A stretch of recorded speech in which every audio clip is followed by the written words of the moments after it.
الحمد لله وكفى وسلام على عباده الذين اصطفى. أعوذ بالله من الشيطان الرجيم. بسم الله الرحمن الرحيم. قال الله تعالى: ولتكبروا الله على ما هداكم ولعلكم تشكرون. صدق الله العلي العظيم وصدق رسوله النبي الكريم. د نیکمرغه کوچني اختر د رارسېدو له امله ټولو هېوادوالو د اسلامي نړۍ مسلمانانو ته د زړه له تله مبارکي وایم. لوی متعال رب مو روژې، صدقې، طاعت او عبادات په خپل دربار کې قبول او منظور وګرځوه. دا ډېر د خوشحالۍ ځای دی چې له څو لسیزو ناخوالو او ناامنیو وروسته اخترونه او د خوشحالۍ ورځې په پوره امن او د سولې او یووالي په فضا کې نمانځو. ګرانو هیوادوالو،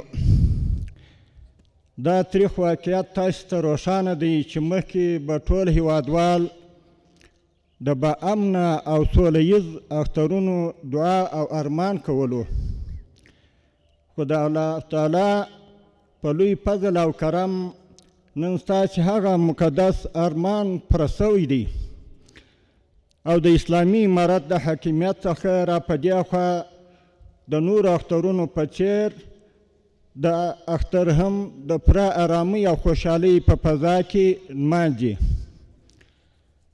ګرانو افغانانو، زموږ او ستاسې خوشحالي، غمونه او پرمختګونه ټول سره شریک دي.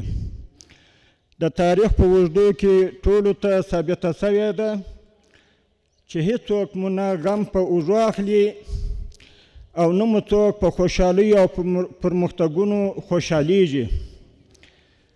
بناً ټولو افغانانو ته لازمه ده چې خپلمنځي اتحاد او یووالی وساتي او د هیواد د پرمختګ او آبادۍ لپاره لاسونه سره ورکړي.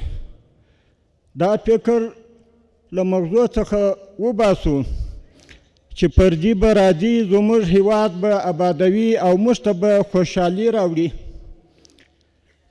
دا ټولې ناکامۍ او ترخې تجربې دي او له ناکامو تجربو سمه ګټه اخیستل زموږ او ستاسې دیني او ملي مکلفیت دی.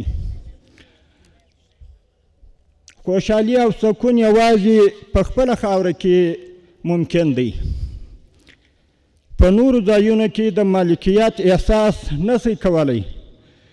چیرته چې د مالکیت احساس نه وي، هلته که ټول ځایونه په سرو زرو هم وپوښل شي، بیا هم سکون او آرامي نشي موندلی.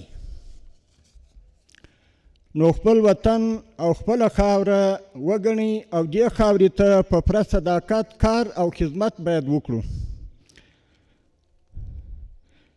له دې فرصت څخه په ګټې اخیستنې د نړۍ په هیوادونو یو ځل بیا غږ کوم چې د افغانستان اسلامي امارت سره رغنده او مناسب سیاسي او اقتصادي تعاملاتو ته لار هواره کړي.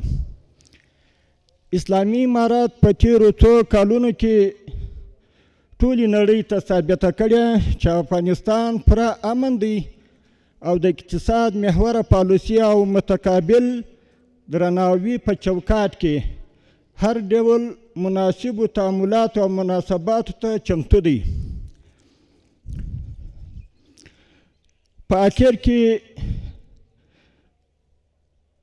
یو ځل بیا ټولو هیوادوالو ته د کوچني نیکمرغه اختر مبارکي وایم او له ټولو څخه هیله کوم چې د دغو مبارکو ورځو په خاطر د فلسطین مسلمانانو او مظلومو بیچارو داسې دعا وکړي چې الله پاک نصرت او مدد او کومک ورسره وکړي.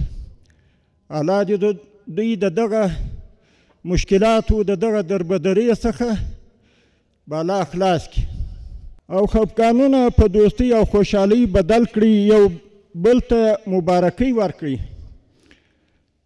یو بل وبخښي او یو بل په خلا کړي.